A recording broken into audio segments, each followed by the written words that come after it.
I don't even notice that I'm on the wrong channel early on. So here we go. Let's start properly now. Hello, everyone.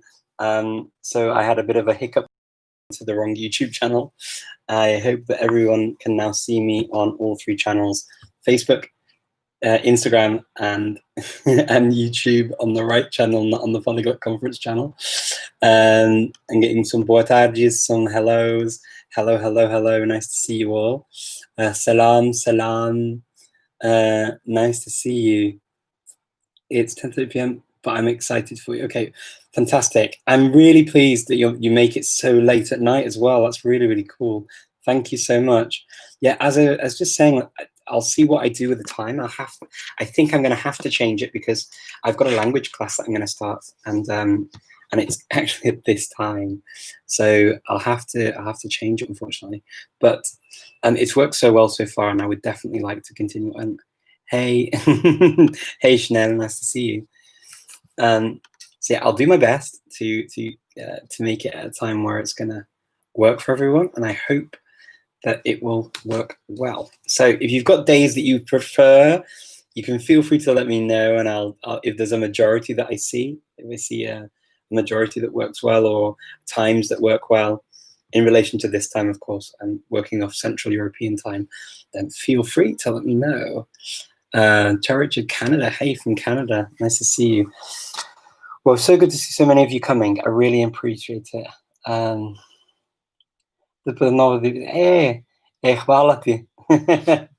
Hvala najlepša, Tim. Kako gre? Sve v redu v Sloveniji. Guten Abend, Douglas. Guten Abend. Okay, so I'm going to start off as I normally do and go through the questions I got before the actual live. So bear with me while I try and go through them. Some of them are just comments, so I'm not sure how much I'm going to have this evening. So someone said everything, talk about everything. Well, I'll get to as many things as I possibly can. Learning endangered or rare languages as a question. How do we do that? This is a pretty tough thing, actually, because I think you've got to be really, really into the endangered or rare language, because obviously for many of them there aren't as many materials available. So I think the first thing to do is to seek out those kinds of communities that are online, and I think going for what you can find, first of all, there may only be little books. So a friend of mine, actually in New York, he spoke at the Polyglot Conference a few years ago on Icelandic, and his name's Jared Gimbel, sorry, and he used the Kauderwelsch, which is a German book for Greenlandic, and he used that as a basis because there's not really much out there for Greenlandic, and he used that as a base, and then he started communicating with people in Greenland and got into communities, and I think that's a really good way. He actually does a lot of studying of languages that are sort of small minority languages that don't get many people looking at them usually, and so I say, he's quite a good example to follow. He actually ended up using his Greenlandic in a video game he was developing, and that's where he talks about the Polyglot Conference in Reykjavik, and it's super, super interesting. So if you fancy that, then have a look. But yeah, yeah, I'm seeing some nice things here about Scandinavian languages. Scandinavian language is amazing. Yeah, apa kabar? Baik, baik. Terima kasih. Apa kabar? Okay. Have I ever used okay, I'm going to come to some of the questions I'm seeing coming up here from the Multilingual Dictionary in Norwegian, and I will definitely come back to you. I'll just finish these questions first, and then I will come back to the other questions as best I can, okay? So the other questions I got were about online teaching. Well, there are always places like on italki where you can go and teach online. If you want to apply for a job teaching online, then they're a great company. The teachers I know that work with them are very happy. So italki is probably a good bet for teaching online. If they're not looking to recruit for the language that you can teach at the moment, you can always try alternatives. I think there are quite a few other smaller companies that do this. So you may be able to, I think a Google search of online teaching platforms might help if italki is not available for whatever reason at the moment, but I would try italki first. I use italki all the time, really like them. So, and I think also possibly because I've actually been to their offices and I've met the team as well, and I know what a great team they are. So it kind of, I think once you meet people as well, you know, it makes you, it sort of gives you a different flavor of things. And I'm fortunate to say that the flavor it gave was actually a very positive one. So I really enjoy working with them, and they partnered with me on the Pivot conference. So they're our sponsor this year, and working with them as sponsors actually, the dedication to what they want to achieve is amazing, and they're really focused on languages. So yeah, have a look at them first. Let's see, about dialects of other languages, slang.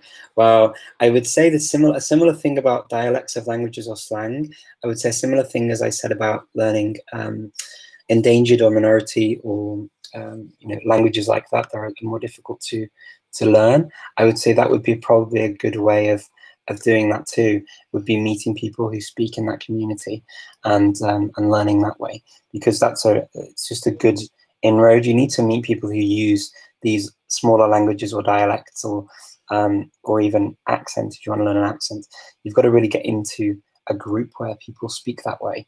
Otherwise, it's going to be much more difficult. There's a radio app that you can use called Radio Garden, and you can listen to radio stations from all around the world, and then from there you can actually hear local radio where the dialect might be spoken or the language might be spoken, or the accent that you want to hear, you might hear more often. So you could try that as well. The culture of countries, I've always feel that the culture of countries actually comes through the language. I think that language is a vehicle for a country's culture and its people. So I find that I tend to learn those kinds of things automatically over time. And that's been my experience over the years.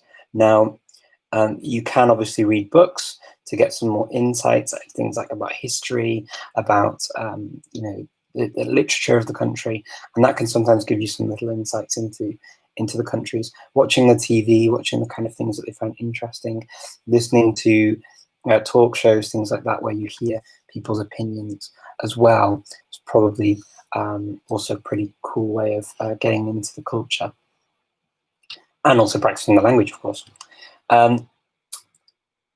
Do I do chunking or memory palaces? If yes, how did I stop doing it? Interesting you mentioned memory palaces, because I was listening to a book, an audio book, just today, in fact, on memory palaces. It's called Walking with Einstein, I believe is the title, if I remember correctly. And it's a book that you can get on Audible, actually. Let me just see if I can find the Audible one for it, the Audible app for you that I had it on. And the guy's name is let me come out of trying Joshua 4, The Art of Remembering Everything. Yeah, Walking with Einstein. So let me just see. Moonwalking with Einstein is the actual title. Moonwalking with Einstein. So by a guy called Joshua 4, and it's the story of him meeting people who use memory palaces. If you're not familiar with memory palaces, they're basically a memory technique that you use to retain a lot of information. And there are people who say that you can use them in language learning. Personally, I don't. I'm interested in memory palaces. I'm interested in memory techniques.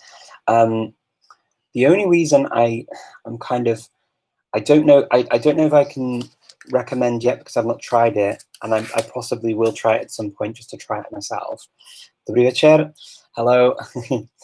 Wow, people from Bosnia. Wow, thank you. Thank you for the nice hellos. Thank you very much. I will get to more questions. I'm just going to finish my thought actually now on this with memory palaces. So they're really cool techniques, and you probably heard of people learning like stacks of cards and people's faces and numbers, reciting pi to I don't know how many thousands of numbers. These kinds of things are things that you do in these memory competitions.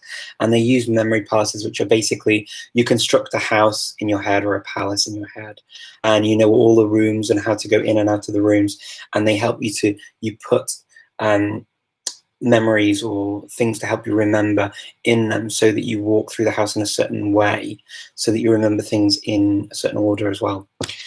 Now, this was used actually not long ago by a New Zealander who won the Scrabble competition in France. He basically memorized the Scrabble dictionary in French, but he doesn't speak French.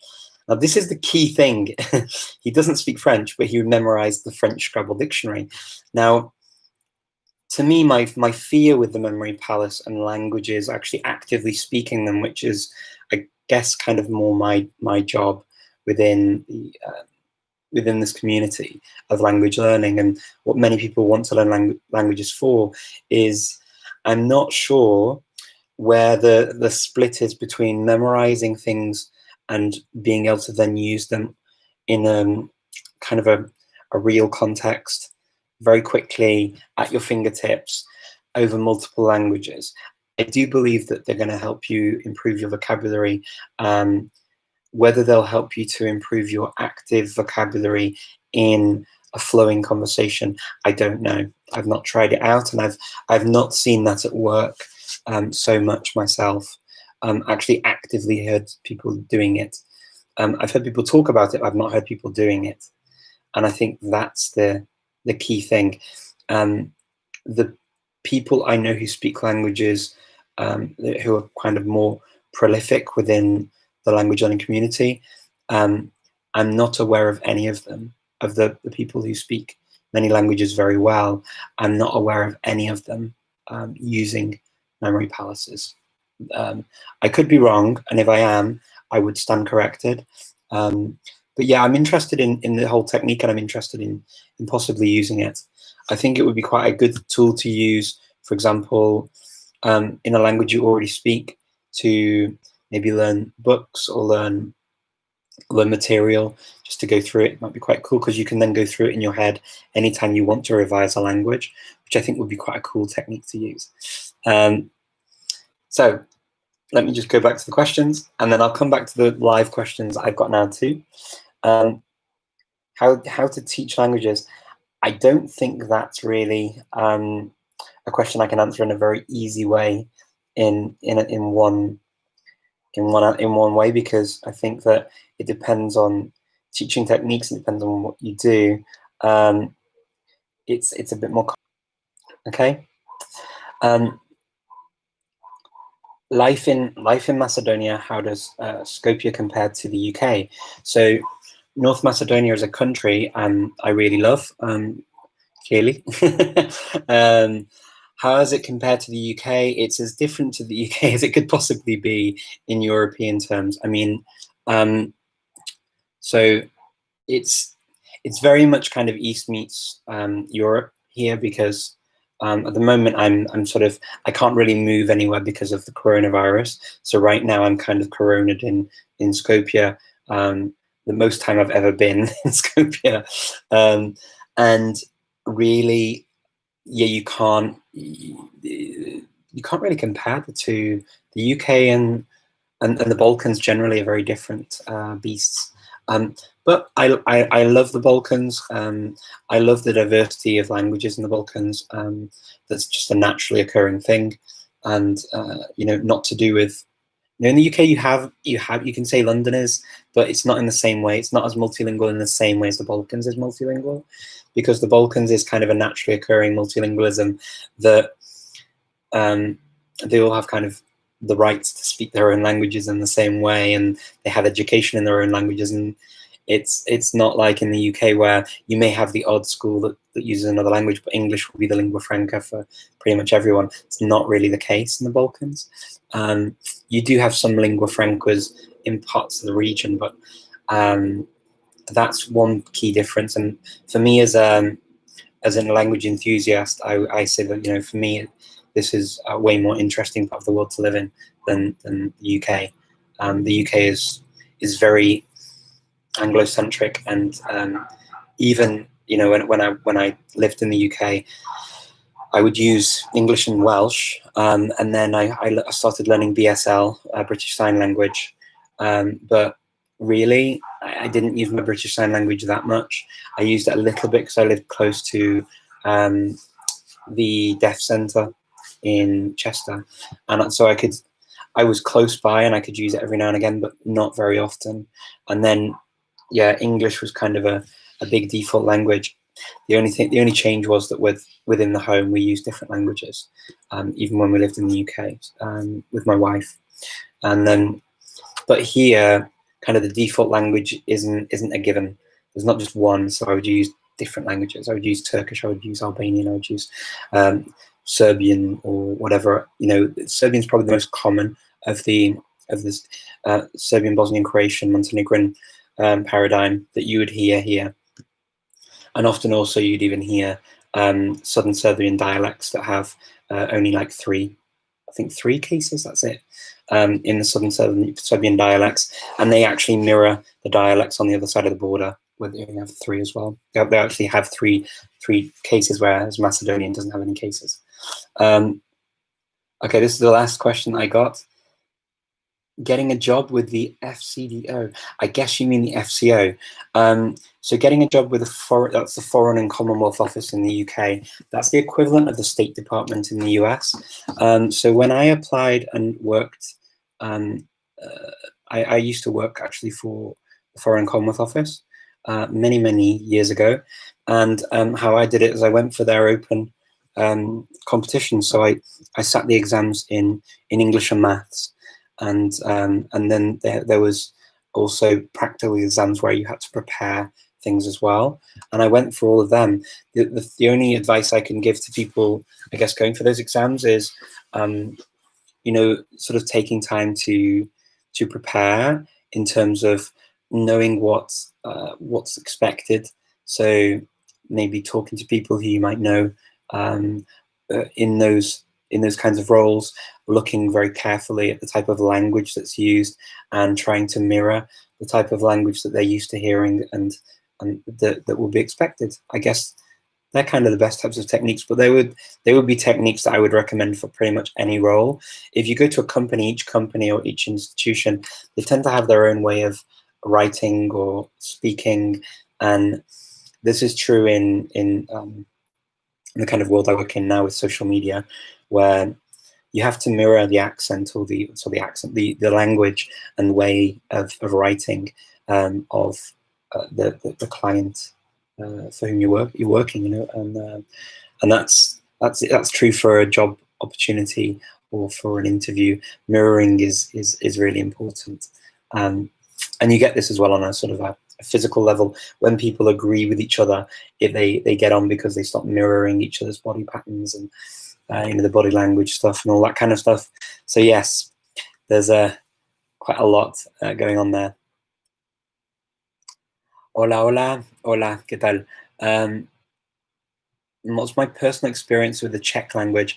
I studied at Charles University, and I did the 1-year program that they do before you study in Czech Republic, and I did the advanced course in Czech studies at Charles University. When did I finish? 2004 I finished. So that's 16 years ago now. Makes me feel old. Wow, yeah. Привет. Привет из Москвы. Привет. Saludos desde México. México. Hola, ¿qué tal? ¿Todo bien? México. Can you speak Spanish? Sí, hablo español, claro. Es uno de mis idiomas que hablo mejor, creo. Die Deutsch, die is mooi Deutsch. Concentrato, Chris. How can you use Tunes Radio in order to listen to languages from your favorite countries around the world, and podcasts as well? You can use which radio? Tune Radio. I'm not sure, but I can make that out actually. Unfortunately. Oh yeah, you can use Tune Radio. I don't know that one actually.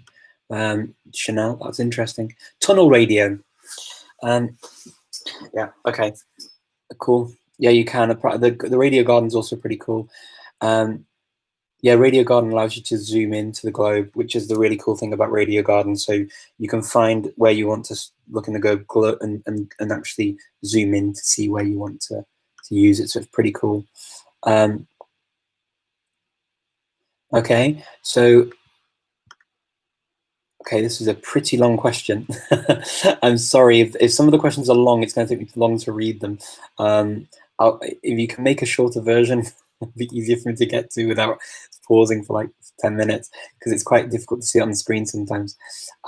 What's the most difficult language for you? Chinese. Is that a question, or is that just for Chinese? So Chinese is to speak basic Chinese, I think, is not so challenging for many people because the grammar's not so crazy. But writing Chinese clearly is a challenge, and getting the tones accurate can be a challenge. Although I always say to people, don't worry too much about the tones. The idea is getting your point across at first. The cool thing about Chinese is, you don't have that sort of problems with verbs that you have in some other languages where you have to change and conjugate for each individual person. That's quite cool in Chinese. And also you don't have any kinds of cases or anything like that, so it makes things a bit easier. But obviously it's got its own challenges, which I think are quite obvious. Is it the hardest language in the world? I don't know. There is no objectively speaking, there is no hardest language in the world, because it depends on which languages you already know. Yeah, I mean, there are particularly, I mean, in terms of the big world languages, I would say, yeah, I mean, I could say any language and then someone else would say, no, I found it really easy. So it's also pretty subjective too. It depends how much time and attention you pay on and how much you love the language really as well. Okay. Find a nifty trick helpful. Finding an actor from the area whose accent, okay. So if you find an accent from an actor, right? Some generic. Yeah, if you find an actor with with a generic accent, then you could use that. That's a really cool idea. Hello, teacher. Hello. Tune in radio. Thank you, Chanel, for clarifying that. I don't know tune in radio, but Chanel Patrice Hancock has mentioned that to me, and she does a lot of listening stuff, and she's coming up in the Polyglot conference to talk about her story. So we're looking forward to that, Chanel. Is there any, let me see, international sign language? There is an international sign language. It's not used by everyone, but so some sign languages are as varied as, well, I don't know if it's as varied, but they are very varied. They even have dialects in sign languages. So it's not just like British Sign Language. You can have, you can tell if somebody's from a certain area because of the signs they use. So they have accents, they call them, or dialects. But also there is an international sign language that's used for like international meetings. Here in the Balkans, there are different sign languages. So Macedonian Sign Language is used by all ethnicities. I think the same language is used. The only difference will be the lip patterns, I think, could maybe change potentially for like an Albanian speaker. But I think that they tend to just use Macedonian over the signs.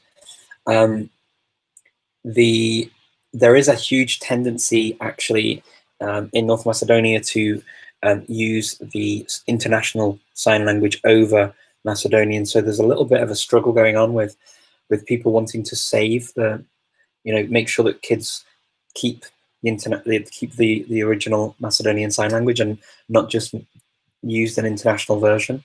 I guess kind of like English takes over. It's taking over here a little bit in the deaf community and the hard of hearing community. So yeah, there's a bit of that going on. I didn't perceive that in the UK though when I was learning BSL, British Sign Language. But yes, there is one that you can learn. I don't know where you learn it. I've never tried to even look for it actually. But sign languages generally, you have to, depending on the country, they are more or less accessible. It depends where you're from, but I'd recommend learning the sign language where you're based, because then you're actually going to get to use it. So I had a question about the Scandinavian languages as well earlier on, and I didn't get to it. How do you learn them?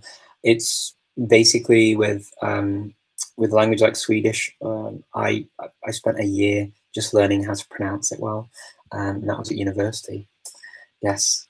And then after that, it was just sort of as much practice as possible, and really doing that was going through books. So I first of all I did colloquial Swedish, which was written by my university professor, Philip Holmes, and then I did Gula Blå, which was a kind of an intermediate book for Swedish, which I did from the second year of university course.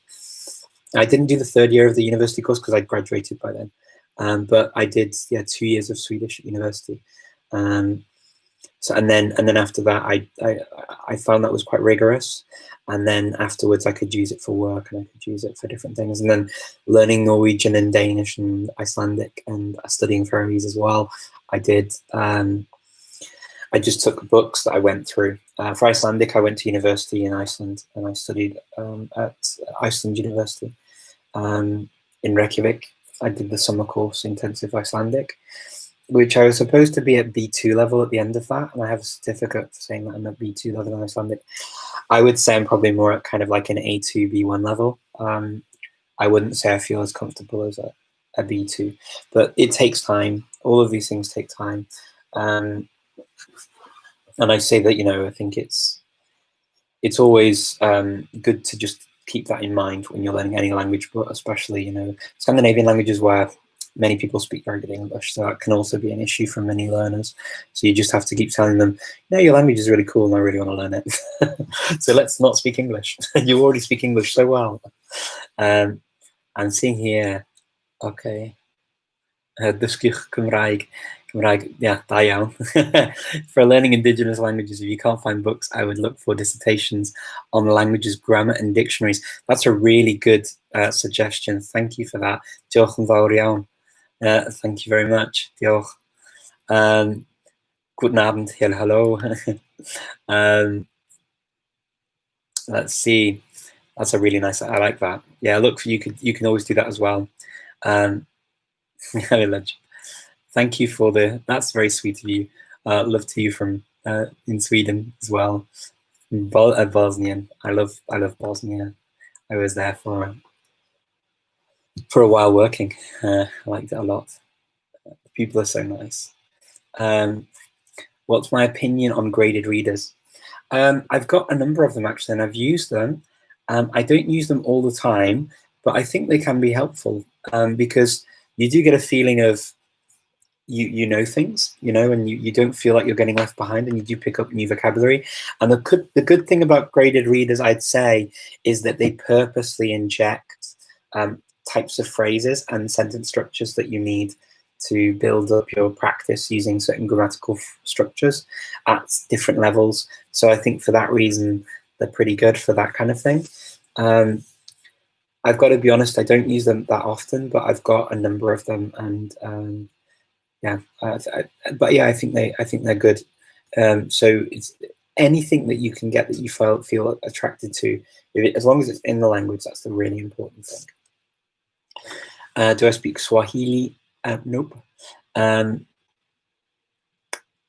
I had any reason to use it? I've not learned Swahili because I've never been to a country where they speak Swahili, and I've not planned a trip to a place where they speak Swahili yet. Hopefully there will be a time where I can travel again, and I would like to do that. And if I get to go to a place where they speak Swahili, of course I would love to learn some, even if it's only like a short summer project to learn basic Swahili to get by and to be polite and to be friendly with people and to have a basic conversation. Ryan Booth says that Tim Donor has mentioned using memory palaces. I was not aware of that, Ryan. Good to know. Good to see you as well, by the way. My love to your family. Okay, I don't know what that means. Hola, Richard, ¿qué tal? Estoy mirando desde Miami. Hola, Santana, ¿qué tal? ¿Todo bien? Hi, Richard. My mum has been trying to learn Russian, and she's overwhelmed. Okay, by what is in the textbooks. Yeah, yeah, the grammar. Okay. Did you know any ways that are engaging? How to learn? Okay. Abel, it's a difficult. Abel, it's difficult. Um, there is no getting away from the grammar, unfortunately. I would say that it would probably be good for her to just pick up some phrases and vocabulary to just sort of get her confidence level growing. Because the problem is with the grammar is if you tackle just grammar and the theory of grammar and how it works, and you don't have the vocabulary or the confidence to say things, it can be even more overwhelming. So I'd say maybe start her off learning things that she can manage and learn off by heart. Um, Things that she can practice with a teacher, maybe, learning to say things she wants to say or she needs to say. I think that would be really important. And the grammar will come through those conversations slowly but surely. It's just that if you just tackle the grammar, it can just be a bit overwhelming. So maybe going over the lessons again and changing the words so that she can make it applicable to herself would probably be a good first start. And then thinking about it in those terms, I think would probably be the most important thing. Yeah. Have I heard of Old Church Slavonic? Yes, I have. We see it written around here. What's my opinion of Old Church Slavonic? I don't know if I have an opinion on it per se. It's like of all the old languages that you can learn, I think that there is definitely a value in learning, and there's kind of an exotic feel to these old languages, like Latin, ancient Greek, Old Church Slavonic, Gothic, Old Icelandic, all these kinds of things, Sanskrit, all of them I've looked at and thought, wow, it would be so cool to learn that language properly. I've got to be honest, I haven't really studied Old Church Slavonic, and I think possibly for the same reason why I haven't learnt a lot of the other languages, like older languages, like Gothic or even Latin to a great degree. I've studied some Latin, but not much. And the reason is because I speak the languages that derived from that language. It feels a little bit redundant now. Although I do often toy with the idea of learning. I think it's probably my biggest issue is that I love speaking to people, and I clearly can't speak to anyone really in those languages very often. Latin you can, to some degree. There are people that speak it. I've not heard of any groups that speak Old Church Slavonic though. If you've ever met anyone like that, Tim? But yeah, the Slovene is unique in the fact that it's retained its dual form. Yeah. Okay, so it's difficult. Tim says she finds it difficult to distinguish between some dialects of Serbian and Montenegrin. Yeah, I have the same thing actually with Montenegrin because I've never been to Montenegro. Strangely enough, it's one of the only countries in Europe I've not been to. I've never been to Montenegro. Serbian. So generally, when I hear the languages as well, I can usually hear patterns within Serbian, Bosnian, Croatian, certain words, conjugations, sort of ways of speaking.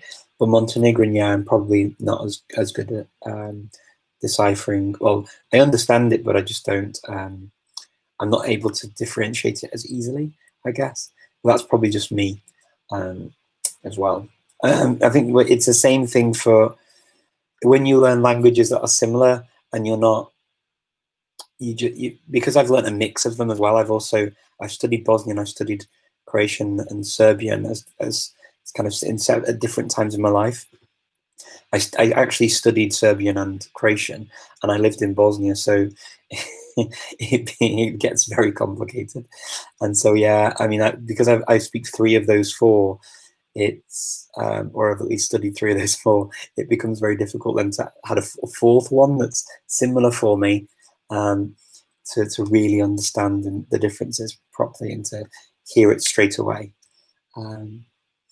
Hello, stopping by to say hello. Hello from Brazil. Any tips for starting German? I guess finding a book that you like is the most important thing. There are many, many, many things that you can get to start learning German. And I'd say, yeah, finding a book is probably the very first thing that you like.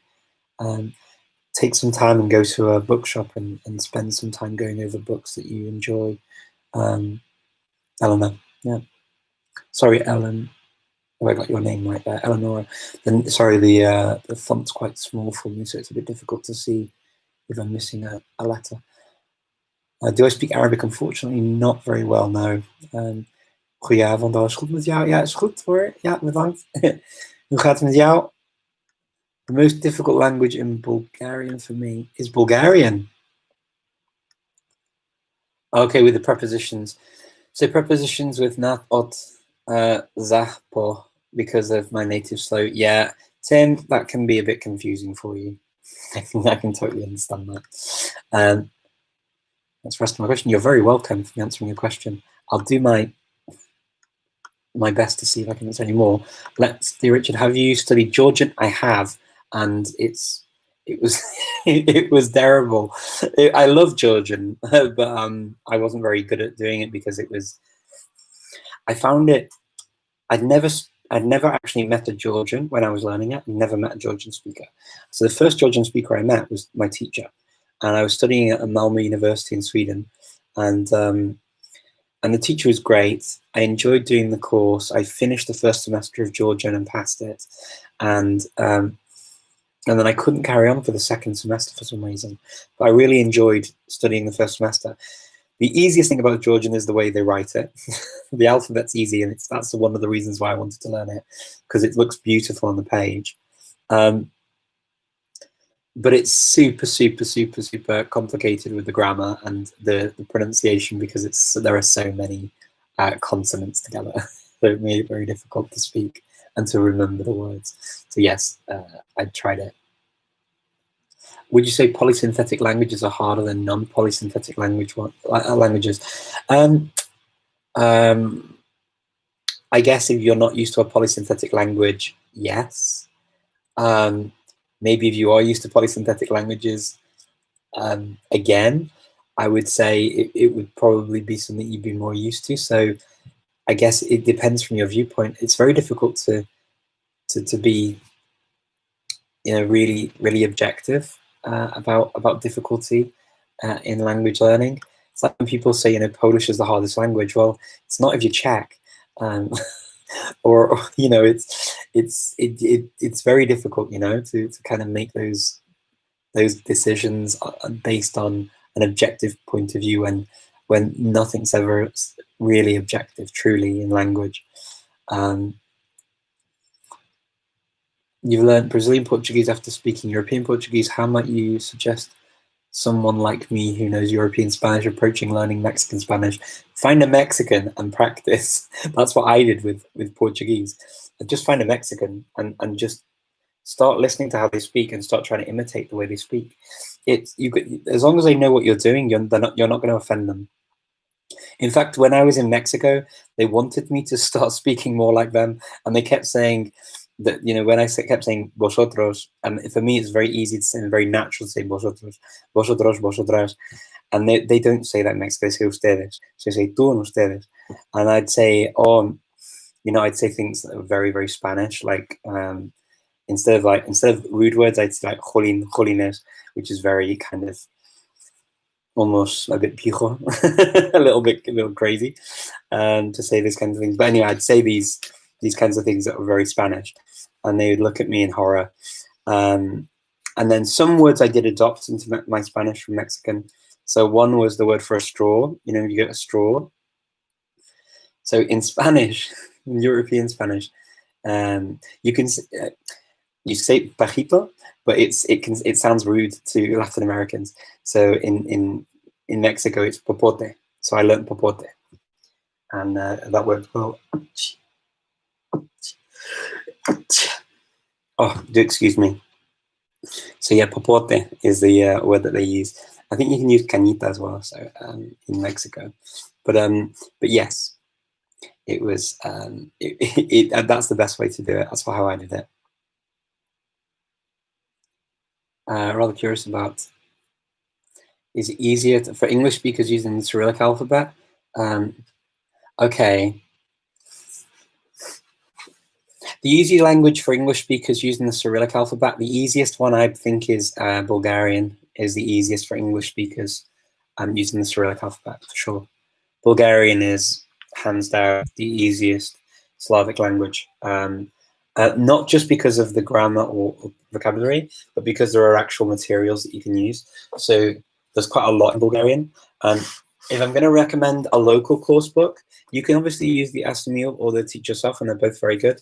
But if you want to go into a bit more depth with vocabulary, then I recommend this.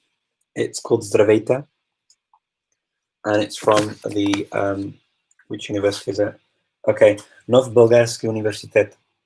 So the new Bulgarian university, Nov Bulgarsky Universitet. And these are, yeah, this goes up to V2. So that's probably the best book. I would say that is the easiest of the Slavic languages for an English speaker to learn, for sure. No doubt in my mind. So much material in Bulgarian. Okay. And you're very welcome. Let me see. Thanks for answering the question. You're very welcome. I'm not learning, I'm not learning Japanese at the moment. I studied it a while ago and I've not really gone back to it. But I like Japanese. I'm going to have a look and see if I'm missing any more questions. Sorry about this. There's so many questions coming in. I'm doing my best to get to them all. Let me see. I don't want you to all feel left out by not doing it. And there goes my iPad. There we go. Let me see. I think there are lots of questions here amongst people on Facebook. I can't see any questions for me. Oh, what accents are you going to learn when you learn a language? I think the one that you're going to use most, probably makes most sense, is to learn the one that, or at least to try and emulate the one that you come into contact most with. Let's say, for example, you live in a country where maybe you're not traveling even, you're just learning it where you live, but the majority of foreigners are from the United States of America. It doesn't make much sense to learn British English or British pronunciation. I would definitely advise learning an American style pronunciation, just because it will sound more natural when you're speaking. So whenever I mean, not that if I speak to an American, we don't understand each other, of course we do. But I think if you're a learner of English and you're learning a language and you're learning to speak to people around you and people around you happen to be from a certain country, I'd focus on that version. It would be the same thing actually with Spanish. If I were in the US, I would always advise people to learn, say, Mexican Spanish, because, or that type of Spanish, that pronunciation, where you don't say, let me say, gracias, you say gracias. You don't pronounce that th, like in European Spanish, because when I speak Spanish in the US, for example, or in any Latin American country, I feel the same thing. My accent really stands out. My pronunciation of Spanish really stands out. So I would say learn the one that you're going to be most in contact with. That's how I make that decision. Let me see. Did you find Norwegian and Danish to be easier to pick up after learning Swedish? Yes, Chanel, I definitely did. Easier in the fact that I could understand them very quickly and I didn't have to spend so much time trying to memorize words. It was memorizing the differences between words, and grammar the same thing. But also harder in the fact that trying to speak Danish, Norwegian, and Swedish as 3 separate languages well is very difficult. It takes a lot of practice and it takes a lot of time. And if you don't keep up the practice and time and effort, then you end up just having the languages merge back into one again. And that has happened to me on several occasions with some languages that are similar. They just merge back into one. It happened to me with Slovak. It's happened to me with Norwegian. It happened to me with Danish at one point too. At the moment now, I can speak a kind of a passable Danish. and I can speak Swedish still. Obviously, that's my strongest one. And I can speak Icelandic as well, to a degree. My Norwegian would sound very Swedishified, although I could probably get by. But yeah, it wouldn't. And my Faroese is kind of, it just fell off completely. But I still understand it to a degree. Let me see. Muy bien. Okay. You should hook up with Moses McCormick. He studied Georgian. Moses is really cool, Moses. He's nice. Yeah, I think he's very busy though at the moment, unfortunately. I don't think I'll be able to catch up with him that easily. He's super busy. He's going around the US talking to lots of people, so it would be nice to speak to him again. It's been a while since I last spoke to him. Jak się masz? Ja dobrze, dzięki. Jak się masz ty? Did you ever learn 2 languages from different families from scratch at the same time? Yes. I studied, normally what I'll do is I'll pick an easy language for me in terms of a language that's similar to languages I already speak, and then a language that's completely different. So I've done a number of things where I've combined, I did one where I combined Norwegian with Indonesian, I think it was, a while back, and I did them both at the same time. And that worked out well. I did Finnish and I did another language as well. I can't remember which one it was now. But yeah, I've done a few languages like that where I've combined them. And I find that what it does is the time that you spend trying to speak one language, like the harder language, and it takes ages to do it. The cool thing about the easy languages, the easier language for you, relatively speaking, means that you can make a lot of progress a lot more quickly. So yeah, that makes a big difference to me. I'm going to go and see if I have any more questions here. Let me see. How do you add new languages to your routine? This is a good question. So often now what I do is just I do projects with languages, just learning. So I swap projects out, and I don't worry if I remember or don't remember them. If it's meant to be and I'm meant to remember them and I'm meant to continue evolving my language ability in that language, then I think it will happen. If it's not meant to be, then there are only so many hours in my day, and there are only so many languages I can speak, with a decent amount of regularity. So I don't worry too much. I just do language challenges or projects for a few months at a time, just learning more about a language. Sometimes I'll pick up a language I've studied before, revise what I've done, and then try and move it a little bit further. At the moment, I'm doing that with Indonesian, and I really like it. I really like my teacher. She's so sweet. Can I speak Azeri? Interesting question. I've actually been added to a group to try out some Azeri courses, and I've done a few days of it, and I've been listening to Azeri, and it's very odd because I can understand quite a lot because of my Turkish. And yeah, I don't know if I'd feel confident speaking it yet, but hopefully soon I will get to a point where I can say something to you in Azeri. Can you learn 4 languages? Can you learn 4 languages at the same time? You can try and see how you get on. The only thing that happens is once you divide your language, you add more languages, you divide your time. You divide your concentration, and you divide your ability to consider the languages and process them and practice them. So the more languages you add, the more you divide your time. It's the only thing to keep in mind. You can try it. Okay. Ty uczysz bulgarski? Da. Uczy вече. От 8 години. Добре. Това е много добре. И какво с българския? Добре ли от? Conference. Hello, salam, salam. How do you new languages? Okay, yes. Do you think Italian is the easiest Romance language to learn as a native English speaker? I don't know. I would say probably, if I were to say the easiest Romance language as a native English speaker, it's very difficult.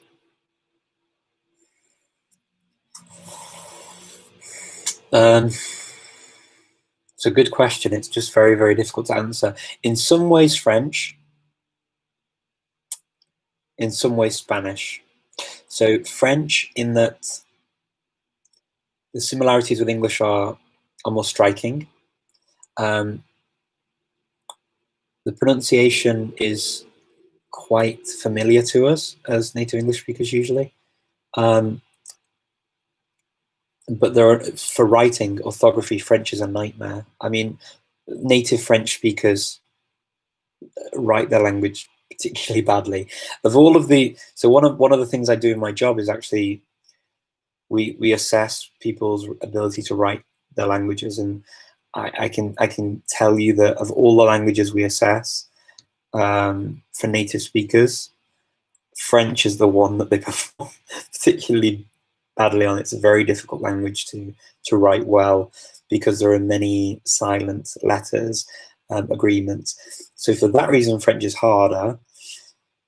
Spanish is easier for writing because you pretty much say what you write.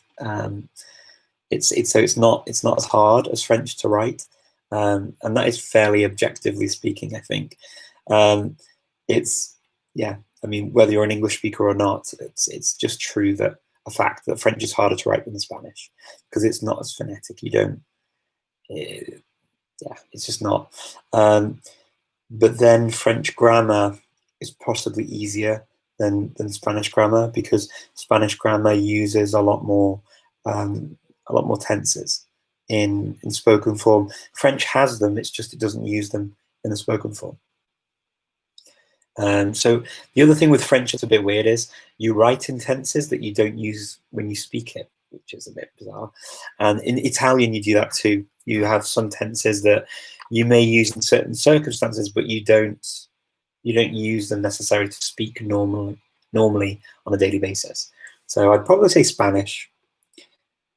Portuguese, definitely not, because Portuguese has an extra tense that Spanish doesn't have. An extra mood that Spanish doesn't have.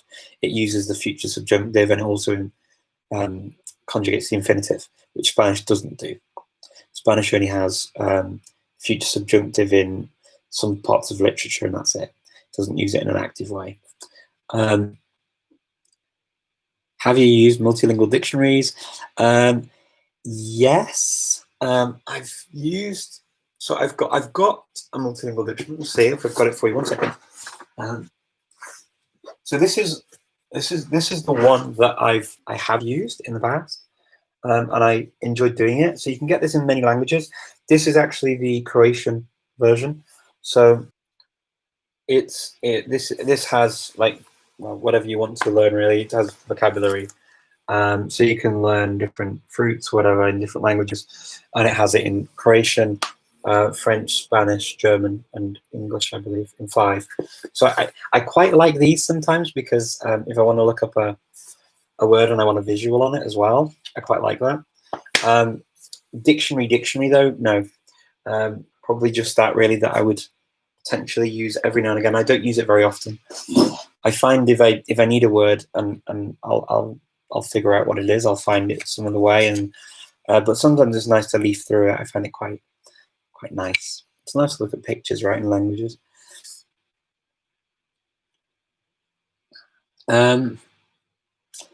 Which techniques and methods, and books would I recommend for Polish and Hungarian?